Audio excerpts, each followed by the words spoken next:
Salam saudaraku yang dikasih dalam Tuhan Yesus Kristus. Hari ini saya mengajak kita semua untuk membaca Alkitab kita dari Amsal pasal yang ke-16 ayat yang ke-18. Amsal pasal 16 ayat yang ke-18. Kesombongan mendahului kebinasaan dan roh yang tinggi hati mendahului kejatuhan. Saudaraku, hari ini kita akan belajar mengenai sebuah hal yang sangat penting, yaitu tentang kesombongan.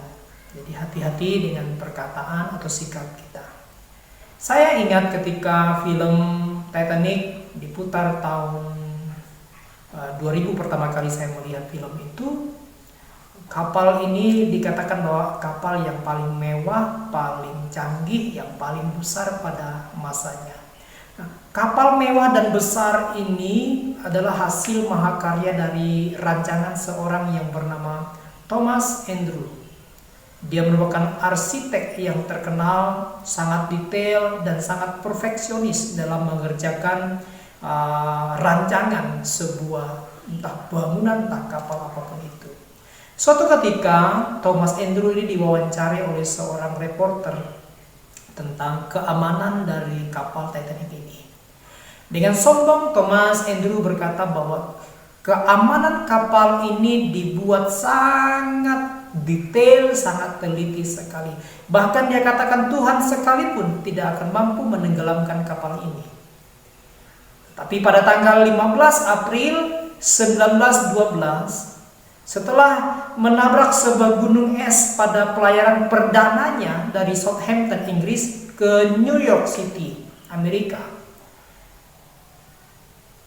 kapal ini tenggelam. Nah, tenggelamnya kapal Titanic ini mengakibatkan kematian sebanyak 1.514 orang dalam salah satu bencana maritim yang sangat terkenal dan sangat mematikan sepanjang sejarah dunia. Saudaraku yang dikasih dalam Tuhan Yesus Kristus, perkataan yang kita ucapkan mempunyai kuasa untuk membangun, untuk menghancurkan, untuk menghibur, atau menyakiti orang lain. Karena itu kata-kata dapat mendorong seseorang untuk melakukan tindakan-tindakan yang positif, yang terpuji, bahkan orang yang bodoh atau orang yang tidak berpendidikan sekalipun ketika diberikan motivasi maka dia akan melakukannya dengan sungguh-sungguh. Nah, karena itu kita melihat di sini Amsal berbicara kepada kita anak-anak Tuhan tentang kata-kata bahwa kerinduan Tuhan adalah setiap kita anak Tuhan memiliki perkataan yang senantiasa memberkati orang lain. Dikatakan bahwa kerinduan Tuhan supaya anak-anak Tuhan hendaklah senantiasa seperti sarang madu, ayat yang ke-24. Artinya di dalam perkataan kita haruslah ditemukan madu yang mempunyai banyak manfaat dan khasiat bagi sesama kita. Jadi perkataan anak Tuhan harus bermanfaat bagi sesama manusia. Dan jangan seperti orang yang tidak berguna, yang dikatakan pada ayat yang ke-27, yaitu orang yang tidak berguna, yang menggali kejahatan, dan perkataannya seperti api yang menghanguskan.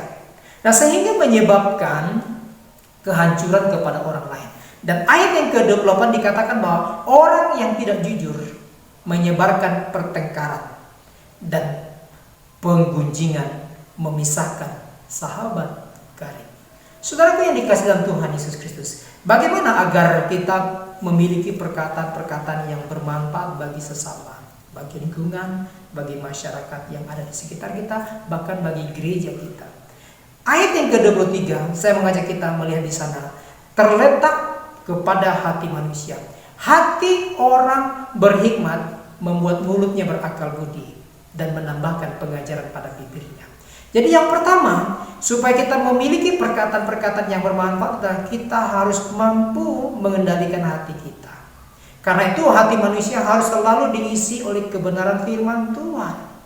Perkataan-perkataan ilahi yang terdapat dalam firman Tuhan kita simpan di dalam hati kita sehingga mengeluarkan perkataan-perkataan yang membangun. Nah, hati yang bersih ini dapat diisi dari firman Tuhan. Itu kita lihat ayat yang ke-20. Dan kemudian kita melihat ayat yang ke-23 tadi bahwa hati yang diwarnai oleh firman Tuhan, yang diibaratkan seperti madu, yang sangat berkhasiat bagi orang lain. Nah yang kedua, bagaimana supaya kita memiliki perkataan yang memberkati orang lain? Dikatakan ayat yang ke-32 adalah kita harus sabar.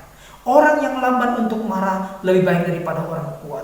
Dan orang yang menguasai dirinya lebih daripada orang yang merebut kota. Jadi apa yang hendak dikatakan oleh ayat ini? Ayat ini ingin mengatakan kepada kita bahwa ketika kita menghadapi orang-orang yang menyakiti hati kita, kita harus sabar dan menguasai diri sehingga tidak mengeluarkan kata-kata yang menyakitkan dan membuat orang lain tersinggung.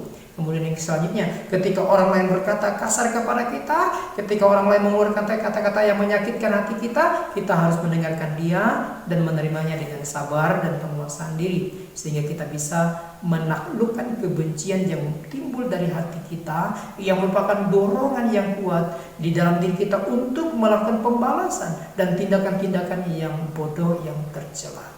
Oleh karena itu, apa yang harus kita renungkan dari firman Tuhan hari ini?